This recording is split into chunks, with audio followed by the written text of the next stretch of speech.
यार मैं भी एक हिंदू हूँ, मेरा खानदान 40 साल से नेशनल कॉन्फ्रेंस के साथ चला है। एक अकलौती हिंदू फैमिली थी जो रजौरी पुंछ में शेख साहब के वक्त से लेके उमर अब्दुल्ला साहब के साथ काम कर रही है, और अब जमीर अब्दुल्ला के साथ भी हम चल रहे हैं। कौन सी जनरेशन के साथ हम लोग चल रहे हैं? तो हाँ बताओ, हम तो हिंदू कभी खतरे में नहीं पड़े। ठाकुर यशुवर्धन सिंह की फैमिली कभी खतरे में नहीं पड़ी। ठाक मेरे वालिद साहब जो आज इस दुनिया में नहीं है, उनके उनके वक्त में हम कभी खतरे में नहीं थे। तो कौन कहता है कि हिंदू खतरे में है नेशनल कॉन्फ्रेंस में? हम हम लोग, आप मुझे एक बात बताओ, जितना प्यार उमर अब्दुल्ला साहब मुझसे करते हैं, मुझे अपना छोटा भाई बोलते हैं, मुझे नहीं लगता उमर अब्दुल्ला साहब किसी और से इतना प्यार करते हुए, एक हिंदू, मेरे हिंदू उनमें मुझसे इतना प्यार करते हैं। अगर उनको भेदभाव की, अगर उनकी राजनीति होती तो मुझसे इतना प्यार क्यों करते? मुझे एक नौजवान कैंडिडेट के लिए टिकट क्यों देते? वो तो किसी को भी टिकट दे सकते थे वहां से। सुंदरबनी में कंपेन करने गया, जब मैं असेंबली इलेक्शन के लिए मुझे टिकट अनाउंस की गई, तो मैं कालाकोट से, मुझे पता था मेरी पोजीशन अच्छी है, और सुंदरबनी से मुझे पता था कि नया एरिया है। मैं लोगों के पास गया, उन्होंने बोला बीजेपी को हम वोट नहीं देते, क्योंकि रविंद्र रैना हमें कभी नजर नहीं आया। रविंद्र रैना जी ने, क्योंकि वो एमएलए थे ना 2014 में वहां से, उन्होंने काम नहीं कहा। मैंने भी सोचा यार इस बार तो मुहिम चेंज होगी, मुझे वोट मिलेगा, पर लास्ट में लोगों ने बीजेपी को वोट दे दिया। बिल्कुल बात सच है, मैं आपकी बात से बिल्कुल नहीं। जब उनको लास्ट में उनको उनको फूल जमा दिखता है, तो वो कोशिश करेगी अगले 5 सालों में कि इनको हल दिखना शुरू हो जाए। बाकी जो 28 एमएलए थे, उनको किस लिए लोगों ने भेजा था? कि वहां असेंबली में जाके इन लोगों की बात की जाए। लोगों का उनको उठा उठा के बाहर फेंका जा रहा है। वो कौन, क्यों फेंका जा रहा है? मुझे एक बताओ, नेशनल एम्बलम के ऊपर पैर कोई रखता है? आप बताओ, ये हिंदू तत्व है? ये एक चीज है। मैं एक हिंदू होकर बोलता हूँ कि नेशनल एम्बलम के ऊपर पैर नहीं रखा जा सकता। अब एमएलए ने रखा, ऑन रिकॉर्ड है, वहां पे एमएलए टेबलों में चले थे, इनके एमएलए टेबलों में नाच रहे हैं।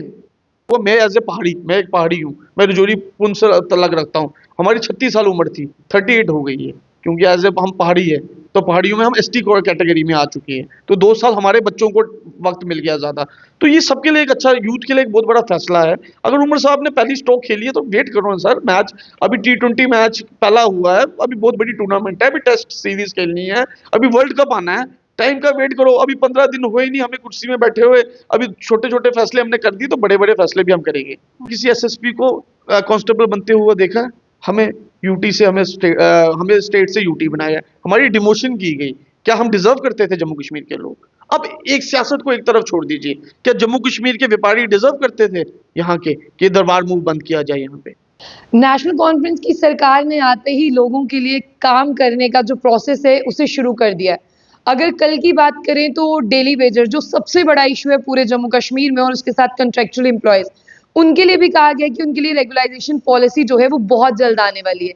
इन सब चीजों पर बात करेंगे, लेकिन अभी मेरे साथ ठाकुर यशवर्धन सिंह हैं, इनसे बात करेंगे। कंटेस्टिंग कैंडिडेट है, कालाकोट से जीत नहीं पाए थे, लेकिन फिर भी कहते हैं ना कि show must go on, show चलता रहता है और जीत हार भी लगी रहती है। लेकिन अब फाइनली उमर अब्दुल्ला की गवर्नमेंट है और काम करने वाले कार्यकर्ता हैं, कालाकोट से हैं, तो जानने की कोशिश भी करेंगे जो मास्टर प्लान दिखाया जा रहा है ये इसी स्ट्रोक से आगे चलेगा या ये स्ट्रोक कहीं लड़खड़ा भी सकती है।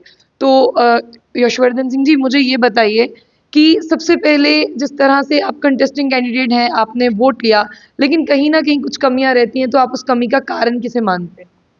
पहले तो आपका बहुत बहुत शुक्रिया यहाँ पे आने के लिए। मैं आपको बात बताना चाहूंगा, जैसे आपने बोला कि आप कंटेस्टिंग कैंडिडेट है और आप जीत नहीं पाए, मुझे लगता है मैं दिल से जीता हुआ हूँ। क्योंकि मेरा मुकाबला वहाँ किसी एमएलए के साथ नहीं था, मेरा सीधा मुकाबला सेंटर की गवर्नमेंट के साथ था, और नरेंद्र भाई मोदी के साथ मुकाबला हुआ है मेरा। उसका मैं आपको कारण बताता हूँ कि जम्मू कश्मीर में अकलौती यही कॉन्स्टिट्यूंसी थी कालाकोट, जिसमें डीडीसी में मैंने क्लीन स्वीप किया।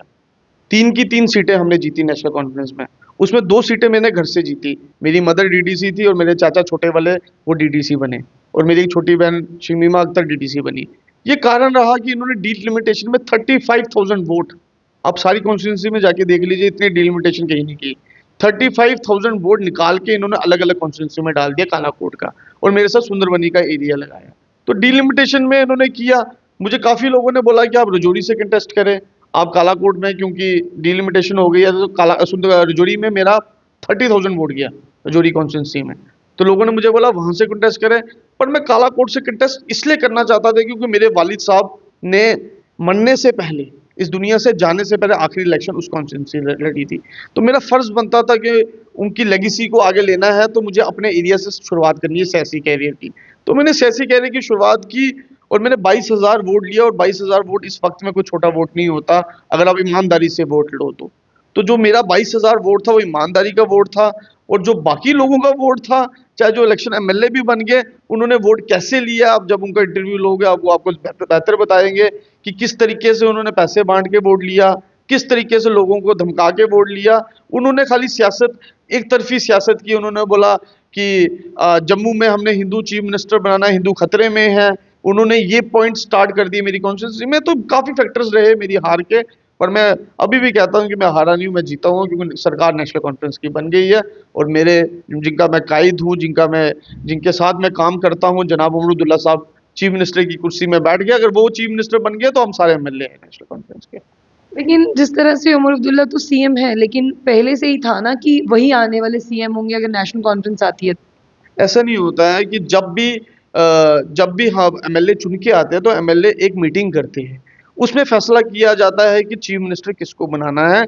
और अनअपोज्ड उमरुदुल्ला साहब का सारे एमएलए जो 42 एमएलए बने थे, उन्होंने अनअपोज्ड बोला कि हमारे जो चीफ मिनिस्टर है वो उमरुदुल्ला साहब बनने चाहिए। तो एक एक लॉजिकल चीज होती है जिसमें पार्टी फैसला करती है कि किसको चीफ मिनिस्टर बनाना है। और आपको भी ये पता है कि इन 42 एमएलए में से सबसे बड़ा फेस जनाब उमरुदुल्ला साहब का ही था। तो लोगों ने जो फैसला लिया, बहुत अच्छा फैसला लिया, और उमरुदुल्ला साहब को इस कुर्सी में बैठाया, क्योंकि उसके हकदार उमरुदुल्ला साहब ही थे, और कोई लीडर नहीं था इस वक्त में। कालाकोट भी जम्मू में आता है, तो लोग कहते हैं कि जितने भी कश्मीर सेंट्रिक पॉलिटिकल पार्टीज है, चाहे मैं नेशनल कॉन्फ्रेंस की बात करूं, वो हमेशा जम्मू को कभी भी इक्वल लेवल का दर्जा नहीं दे सकते कश्मीर के मुकाबले। जम्मू कश्मीर से पीछे ही रहेगा, ये कहा जाता है इन सरकारों के बारे में। अब तो आप लोगों को बोलना नहीं चाहिए। आपको डिप्टी चीफ मिनिस्टर दे दिया उमरुदुल्ला साहब ने, आपको कैबिनेट मंत्री सतीश जी के रूप में दे दिया, चाहे वो अभी नेशनल कॉन्फ्रेंस से तल्लक नहीं रखते थे, तब भी सतीश जी को मंत्री बना के भेजा जम्मू के लोगों के लिए। डिप्टी चीफ मिनिस्टर उन्होंने एक बहुत बड़ा इतिहास रचा है कि डिप्टी चीफ मिनिस्टर जम्मू का दिया, और वो भी नेशनल कॉन्फ्रेंस का दिया, ये बहुत बड़ी बात है। तो आज जम्मू के हिस्टोरिकल फैसला था। और हमारे जो सुरेंद्र चौधरी जी है बहुत काबिल है, उन्होंने स्टेट प्रेसिडेंट को हराया है, बहुत बड़ी बात है। रविंदर रैना जी जो बड़ा डांस करते थे, गड्डी जाती है रजौरी पुंछ, उनको तो मुझे लगता है लखनपुर से बाहर ही भेज दिया, स्टेट प्रेसिडेंट ही भी गई। तो मैं कहता हूँ कि जब बंदा इंसान किसी के लिए कुछ गलत करता है ना, तो ऊपर वाला उनके लिए गलत कर देता है। तो रविंदर रैना जी की नीयत थोड़ी गलत थी, तो इस वजह से वो इलेक्शन हारे। और सुरेंद्र चौधरी जी की अच्छाइयाँ थी, और उन्होंने बड़ा सेक्रीफाइस किया। बहुत बहुत बहुत देर से वो संघर्ष कर रहे थे एमएलए बनने के लिए, और लोगों ने इस बार उनको मौका दिया। मुझे अपनी अपनी हार का दुख है, पर मुझे सुरेंद्र चौधरी जी की जीतने की खुशी भी उतनी है, क्योंकि उनको वो मेरे से बहुत बड़े हैं, हमारे सीनियर है, और मैं उनके रिश्ते में उनको अपना चाचा भी बोलता हूँ। तो 25 साल के बाद अगर लोगों ने उनको मौका दिया, मेरी तो पहली इलेक्शन थी, तो लोगों ने तब भी मुझे इतना वोट दिया, 22,000 वोट। और मुझे सुरेंद्र चौधरी जी की बात आज याद आती है कि जब उन्होंने पहली इलेक्शन कंटेस्ट की थी एज एमएलए, 12,000 वोट मिला था उनको, तो मुझे 22,000 वोट मिला। तो फिर मैंने अच्छा, मुझे लगता है ग्राउंड में काम किया, लोगों के बीच में अच्छा प्यार था, लोगों ने मुझे प्यार दिया। देखो एमएलए बनना ना बनना एक अलग इशू होता है, लोगों की खिदमत करना बहुत जरूरी है। वो मेरे वालिद साहब ने एमएलए बन के भी की, और जब वो एमएलए नहीं थे तब भी की। आज मेरी मदर डीडीसी है, मेरे छोटे चाचा डीडीसी है, हुकूमत नेशनल कॉन्फ्रेंस की है, हम खिदमत कर रहे हैं। और ठाकुर यशुवर्धन सिंह की कोई स्टार लोगों को नहीं पसंद था कि ईमानदार एमएलए बनना चाहिए इस बार, तो क्या पता लोगों को ये रियलाइज होगा और अगली बार लोग मुझे मौका देंगे। देखिए, उम्र आपकी बेहद छोटी है, लेकिन आपने सियासत में कदम अपने वालिद साहब के साथ साथ ही रख लिया था। लेकिन अभी आपने देखा कि नेशनल कॉन्फ्रेंस ने ये भी कहा कि देखिए, एक स्टेटमेंट आया जो यहाँ पर एमएलए साहब है उनका, कि हम एक प्रोसेस तैयार कर रहे हैं जिसमें हम डेली वेजर्स को रेगुलाइज करेंगे, कॉन्ट्रेक्चुअल एम्प्लॉयज को भी जो है रेगुलाइज करेंगे। लेकिन भारतीय जनता पार्टी कहती है कि ये लगाए भी उन्होंने ही है और ये फर्ज भी उनका ही है। इसमें कोई गलत बात तो नहीं है जनाब, पर एक बात मैं आपको इसमें बोलना चाहूंगा, लगाए नेशनल कॉन्फ्रेंस में, इसमें कोई दो राय नहीं है। मेरी कॉन्स्टिट्यूंसी में कालाकोट की बात करूंगा और पूरे जम्मू कश्मीर की बात करूंगा। मेरी कॉन्स्टिट्यूंसी में कम से कम 3 से 4 हज़ार डेली वेजेस उस वक्त में लगे, मेरे वालिद साहब ने लगाए, इसमें कोई डाउट नहीं है, मैं गलत नहीं बोल रहा। चलो आज की डेट में उनको जो रोजगार मिलता था 9,000 में गुजारा नहीं होता आज की डेट में। देखो महंगाई कितनी है, सिलेंडर महंगा हो गया, सब कुछ महंगा हो गया, तब भी उनको मिल रहा था। नेशनल कॉन्फ्रेंस की जब सरकार होती थी उनको तनख्वाह टाइम पे मिलती थी। पिछले सालों में उनको तनख्वाह भी नहीं मिल रही थी टाइम में। आप मुझे बताओ, जिस बंदे को 9,000 मिलना है, उन्होंने अपने बच्चों की एडमिशन फीस भी देनी है। हर प्राइवेट स्कूल, कोई बच्चे प्राइवेट स्कूल में पढ़ते हैं, कुछ बच्चे ट्यूशंस पढ़ते हैं घर पे। आजकल आपको पता है बीवी इतनी नाराज हो जाती है, चूल्हा जलाने के लिए सामान घर का लाना पड़ता है। तो एक डेली वेजर मेरा छोटा भाई बेचारे के लिए बड़ी मुश्किलात थी, तनख्वाह नहीं लग रही थी। आपने बहुत दुरुस्त आंसर दिया, पर मैं भारतीय जनता पार्टी से यह बात बोलना चाहता हूँ, 10 सालों में आपने क्या किया डेली वेजेस के लिए? आप हर निशाना हमारे ऊपर तो लगा देते हैं नेशनल कॉन्फ्रेंस के में कि उन्होंने लगाया तो उनका फर्ज बनता, तो उनका क्या फर्ज बनता था? पैसे कमाना। मतलब ये 10 साल जब सियासत में ले, इन्होंने अपने घर बनाए, इन्होंने अपने क्रशर खोले, इन्होंने अपनी प्रॉपर्टियां बनाई। इनका फर्ज नहीं बनता था कि कुछ करे ये डेली वेजर भाई के लिए, लोगों के लिए? खाली नेशनल कॉन्फ्रेंस का फर्ज बनता है?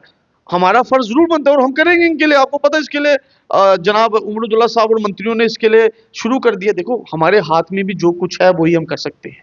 आज आपको पता हम यूटी में बैठे हैं। आज हम यूटी में क्यों बैठे हैं आप मुझे बताओ? मेरी वजह से तो यूटी में नहीं बैठे ना, इन इन भारतीय जनता पार्टी के लीडरों की वजह से बैठे, जो एमएलए बन के आए थे 2014 में, या पीडीपी के लीडरों की वजह से आज हम यूटी में बैठे हैं। अगर हमारी आज स्टेट होती तो आपको लगता था कि हमें इतना टाइम लगता इन डेली वेजेस को परमानेंट करने के लिए? हमने 1 मिनट में फैसला लेना था। अब यूटी में आपको कुछ फैसले बड़े सोच समझ के लेने पड़ते हैं और अपना बजट देखना पड़ता है। तो जो हमारे कैबिनेट मंत्री बने हैं और हमारे जो लीडर उमर अब्दुल्ला साहब बने हैं, वो बहुत इंटेलिजेंट है और बहुत चीजें को सोच के वो स्टेप लेंगे। आप कल देखिए कि उन्होंने वहां पे जॉब्स का जो रेगुलेशंस वो किया, एज रिलैक्सेशन किया, हाँ एग्जाम्स का किया, तो वो बहुत बड़ा फैसला है नौजवानों के लिए।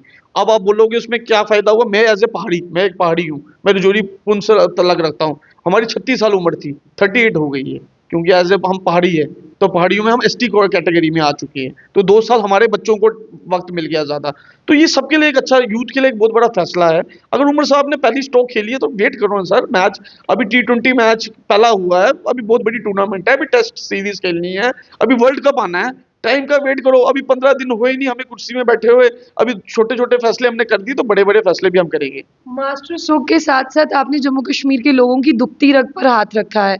चाहे वीकर सेक्शन के लिए 12 गैस सिलेंडर की बात करूं, डबल राशन की बात करूं, कंबाइंड कॉम्पिटेटिव एग्जाम की एज रिलैक्सेशन की बात करूं, चाहे स्पेशल स्टेटस का रेजोल्यूशन हो, चाहे स्टेटहुड हो, ये सारे वो मुद्दे हैं जो जनता की दुखती रग पर हाथ रखते हैं। लेकिन आपने स्ट्रोक तो खेला है, आपको लगता है कि इसी रास्ते से ये लोगों को मिलेगा भी, या सिर्फ आप भी सिर्फ लोगों को दिखाओगे? सब कुछ मिलेगा मैडम, अभी 5 साल की सरकार है। तो मतलब 5 साल वक्त लगेगा मिलते मिलते। मैं कह रहा हूँ कि आप मेरी एक बात सुनिए। हर इंसान का हर करैक्टर होता है और तरीका होता है काम करने का। अब आपके घर पे भी अगर आपकी 3 बहनें होगी ना, आप तीनों बहनों को खुश नहीं आपके फादर कर पाएंगे। टाइम लगता है हर चीज़ के लिए। एक बेटी को वो पहले अब्रॉड भेजेंगे पढ़ने के लिए, फिर दूसरी को भेजेंगे। तो हर काम के लिए स्टेप बाय स्टेप काम होता है। कल आपने एक न्यूज़ सुन ली यूथ के लिए, अभी यूथ थोड़ा खुश है, तो दूसरा मास्टर स्ट्रोक आने वाला है। टाइम दो ना, थोड़ा थोड़ा टाइम दो। मैंने कहा कि 5 सालों में जो हमने वादे किए वो तो कंप्लीट हो गए, उससे ज्यादा काम करने हैं हमने।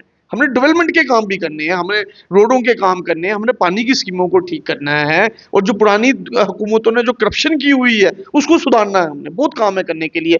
और जो आपने एक बहुत बड़ी बात पूछी है कि आपने कि इसको कितना टाइम लगेगा, 5 साल तो नहीं लग जाएंगे। आप मुझे बताओ, एक बात आप बोले, ये अमित शाह जी का बयान था और मोदी साहब का भी बयान था कि जैसे इलेक्शन हो जाएगी हम स्टेटहुड वापस करेंगे जम्मू कश्मीर को। ये तो ऑन रिकॉर्ड है ना, उन्होंने अभी तक नहीं की। आप उनके सवाल का उनके लीडर से भी तो ये बात पूछे कि आपके लीडर ने ये चीज नहीं की। जब वो चीज वो कर देंगे तो उसके बाद आप हमसे सारे सवाल पूछे कि आपने ये काम नहीं किए।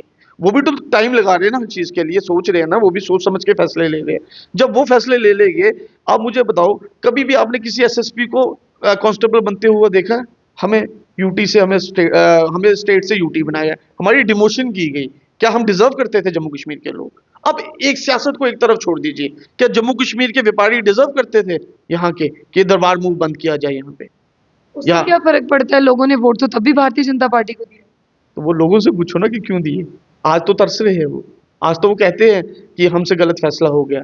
आज उनको पता है कि उनकी दुखती रग में कौन देखेगा, उमर अब्दुल्ला साहब के सिवाय कोई नहीं देखेगा। आप मुझे बताओ, अगर यहाँ दरबार मूव बंद हुआ, मैं जम्मू की बात करता हूँ जहाँ के हम रहने वाले हैं, यहाँ दरबार मूव बंद हुआ, मुझे बताओ यहाँ के रघुनाथ बाजार या आगे पीछे व्यापारियों को फर्क नहीं पड़ा? व्यापार का बंद पड़ा ना, होटल्स में फर्क पड़ा, होटल इंडस्ट्रीज में फर्क पड़ा। यहाँ के जम्मू की दरबार मूव बंद होने की वजह से मैं कह रहा हूँ। फर्क पड़ने से भी क्या हुआ? लोगों ने वोट नहीं दिया, लोगों ने बीजेपी को ही वोट दिया। तो लोगों को, अब मुझे बताओ, अब लोगों को एक चीज लगती है। अगर लोग तंग होते वो क्यों भारतीय जनता पार्टी को वोट देते? जम्मू से मेजर वोट, सारा वोट जो है भारतीय जनता पार्टी के पास। मैं आपको एक बात बताना चाहता हूँ इसमें। अब आप क्या बोलोगे, जिन लोगों ने हमें वोट नहीं दिया हम उस पर काम ना करें? नहीं, आप करें, आपकी सरकार है। हमने काम करना है।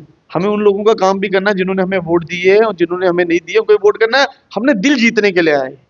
क्या पता है इनका, जो जम्मू के जो लोग हैं जो बार बार एक ही लाइन बोलते हैं, हिंदू तत्व।